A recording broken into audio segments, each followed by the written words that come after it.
Oi, gente. Boa tarde. Finalmente vou fazer um vídeo que muita gente pediu. Vocês pensaram que eu não ia rebolar minha bunda hoje, né? Eu acho que vai ser legal. Eu vou falar da minha experiência. Vocês podem comentar aqui ou me chamar no Instagram para alguma dúvida e eu espero realmente ajudar vocês. O último Enem que eu fiz foi em 2016. Em 2007 eu estava na faculdade. Eu virei uma máquina de redação, isso é uma coisa muito ruim. Eu queria entrar para medicina veterinária na rural e sabia que redação tinha peso 2, então era o que ia me favorecer. Eu quero também pedir desculpa pelo barulho, porque ou vai ter passarinho cantando, ou vai ter alguém passando na rua, ou outra pessoa gritando, mas enfim. Então, o que a gente tem que ter na cabeça antes de começar a fazer a redação? Você tem que deixar uma coisa muito clara para que qualquer pessoa consiga entender, até quem não tem conhecimento sobre o assunto. E porque você não vai estar junto com os corretores quando eles estiverem com as redações para corrigir. Enfim, o que as competências do Enem diz? As competências são de 1 a 5, cada uma vale 200, de 0 a 200, né? E a 5, a gente vai chegar lá, é a única competência que pode te dar 200 pontos só nessa categoria, porque as outras é para a redação inteira. A competência 1, que ela diz, tô com a minha cola aqui, demonstrar domínio da modalidade escrita formal da língua portuguesa. Você tem que ser formal? Tem, mas você não tem que fazer uma carta para um juiz ler. Você tem que fazer uma coisa legal, não uma coisa coloquial. Nessa competência avaliados os erros ortográficos. Se eu não me engano, eu acho que se passar de 2 erros ou 3 erros, você já não tem mais 1000, já vai diminuindo sua nota.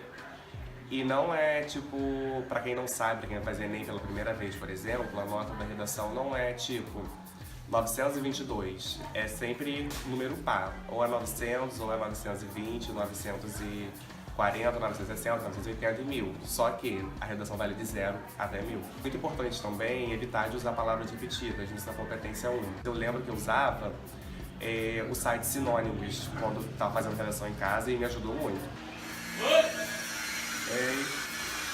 Competência 2.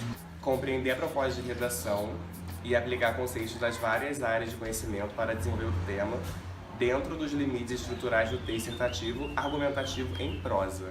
Ou seja, se ele está mandando você fazer um texto dissertativo argumentativo, você não vai fazer uma narração, você não vai fazer um poema e colocar lá. É importante você ter um repertório sociocultural nessa parte, você citar filósofos, artistas, gente estudada, reportagem, vai agregar muito valor à sua redação. É importante não fugir do tema, estar sempre atrelado ao tema. Isso é muito comum, ter fuga do tema. Lê o texto base, mas tenta não se basear nele. Eu sempre estudei tudo que poderia cair, tá sabendo várias coisas que eu poderia citar para determinado tema, vários contextos históricos. E nessa parte você tem que ser criativo. A redação é sua, você faz o que você quiser com ela, tem que ser autoral. Por exemplo, eu citei na minha redação filme, música, eu vou mostrar para vocês daqui a pouco. Competência 3. Selecionar, relacionar, organizar e interpretar informações, fatos, opiniões e argumentos em defesa do ponto de vista. O seu texto, ele precisa estar organizado de forma certa. Você não pode estar falando de uma coisa e já emendar em outra de forma que a pessoa que está lendo vai ficar confusa. Eles vão avaliar, né, nessa competência 3, como o tema está sendo abordado. Se você está sabendo argumentar e se está sendo abordado de forma certa. Competência 4. Demonstrar conhecimentos dos mecanismos linguísticos necessários para a construção da argumentação. Você precisa articular todas as partes do texto de forma muito clara. É importante você, igual disse antes, atento a vários fatos históricos, coisas que podem agregar à redação. Eu vou deixar um site com vários conectivos que você pode usar aqui para conectar, por exemplo, parágrafo ao outro, continuar aquela frase. Competência 5. Elaborar propostas de intervenção para o problema abordado, respeitando os direitos humanos. Aqui, se você falar, por exemplo, que vai atacar uma bomba na casa do Michel Temer, você já está desrespeitando os direitos humanos. Aí é 0 na sua redação inteira, não é só nessa competência. Uma das partes mais importantes da redação que eu acho... Gente, eu tô gravando, fica quieto! A única competência que vai te dar até 200 pontos, um parágrafo só, que é a conclusão, eu deixava ela muito trabalhada, eu articulava muito bem minha conclusão. E tem gente falando, não sei se é certeza, que quando eu fiz eu coloquei 2 conclusões, podia colocar até 3, estava ótimo. Mas agora com a nova banca corretora de redação do Enem, tem gente que diz que uma conclusão só tá bom e é até melhor, na verdade, né? Então, gente, espero que passar, tá? Então, trouxe alguns modelos de redação que eu já tenho pronto e para explicar para vocês o passo a passo. Então, você vai ter uma redação lá no dia do Enem com 30 linhas, tá? E se você for dividir para 4 parágrafos, é o que eu fazia, vocês podem fazer por 3, 5, o que vocês quiserem, mas eu tô falando o que funcionou pra mim. Então, na introdução eu não passava de 5 linhas. 5 linhas era o meu máximo. E eu sempre começava citando um filme, uma música, uma reportagem, novela. E se alguém falar que não pode fazer isso, manda vir discutir comigo, que eu fiz e deu certo. Ó, vou dar um exemplo. No tema crise hídrica, eu comecei no clássico Vida Seca, vírgula, o autor retrata a vida miserável de uma família de retirantes sertanejos, vírgula, obrigada a fazer movimento de transumância para áreas menos castigadas pela seca, ponto. Fora do romance Graciliano Ramos, vírgula, essa questão no Brasil ainda está em desenvolvimento. Aí eu sempre citava o que eu ia defendendo nas minhas 2 introduções de forma direta, não ficava enrolando blá blá blá blá blá blá. Era sempre tipo, está em desenvolvimento, vírgula, seja pela insuficiência de água no país ou pela falta de conscientização dos cidadãos. Então, no primeiro parágrafo, que eu não passava de 8 linhas, eu falava, no caso, da minha primeira tese citada, a insuficiência de água no país. Então, tudo era abordado sobre a insuficiência de água. E eu sempre gostava de, no primeiro parágrafo, citar um fato histórico ou uma reportagem. No segundo, eu emendava, né? Eu usava um conectivo ou usava, por exemplo, outro sim. Era o conectivo que eu sempre usava. E lógico que tem outros conectivos, mas eu não deixava uma coisa solta, então eu acho outro sim uma coisa legal. Aí eu falava, destaca-se a falta de conscientização dos cidadãos e argumentava sobre a falta de conscientização, que eu tinha citado lá na introdução essas 2 teses. Ok, minhas 2 teses estavam prontas, meu desenvolvimento estava pronto. Cada um com 7 linhas e ou 8 e a introdução com no máximo 5.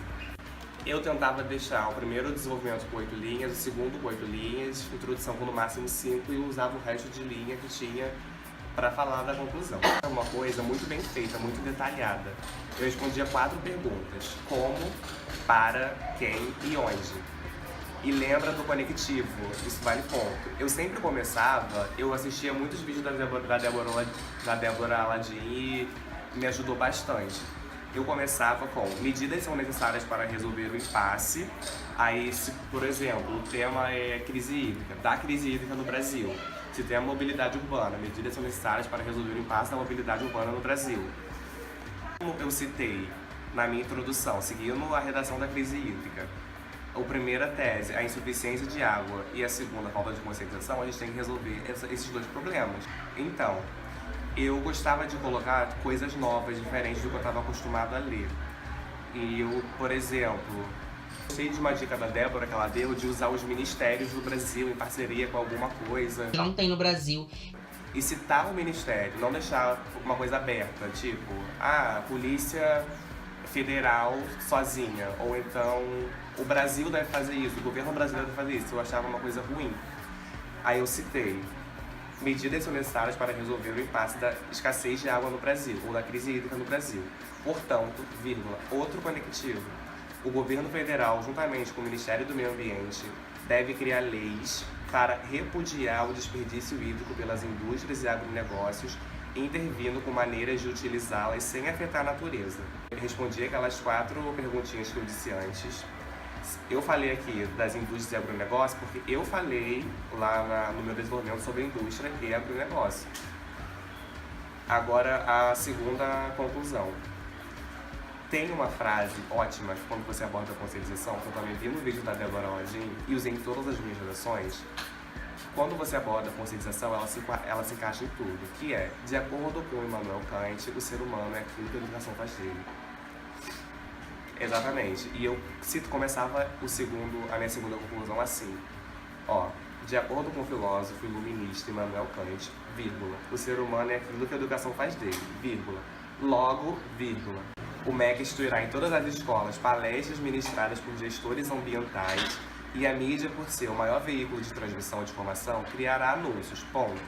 Ambas instituições a fim de discutir e divulgar, respectivamente, forma de erradicar o desperdício de água e propor maneiras de reutilizá-la com o fito de conscientizar toda a população acerca do reaproveitamento e prevenir que gerações futuras vivenciem situações similares à da obra Vidas Secas. Eu voltei ao que eu falei lá na introdução. Eu retomei o assunto da minha introdução. Isso é maravilhoso. Por favor, façam isso. Desse modo, o fato social de Emily Durkheim será desenraizado da sociedade brasileira. O meu título era o fato social de Emily Durkheim, porque no meu terceiro parágrafo, que era o segundo parágrafo de desenvolvimento, eu citava o fato social de Emily Durkheim. Então, quem lia meu título, chegava no terceiro parágrafo da minha redação e conseguia entender por que eu coloquei esse título. E eu retomava o título também na minha conclusão. Então, é uma forma maravilhosa. Bom, esses foram os métodos que eu adotei. Foi bom pra mim, não sei se vai ser bom pra vocês. Fazendo redações assim que eu consegui tirar 960 e me ajudou a entrar na medicina veterinária. Existem vários outros vídeos na internet falando de redação. Não precisa se basear no que eu acabei de explicar agora. Vocês podem me chamar no Instagram, @VetSuaLouca, ou comentar aqui. Eu pretendo fazer mais vídeos com mais gente dando depoimento pessoal. Digo que eu tô mandando vocês estudarem, porque redação, amor, se você não pratica, você não vai bem, tá? E é possível tirar 1000, não é possível. Cheguei quase lá. Mesmo assim tá ótimo, então onde eu queria. Manda beijo, Dico. Quem quiser pode chegar.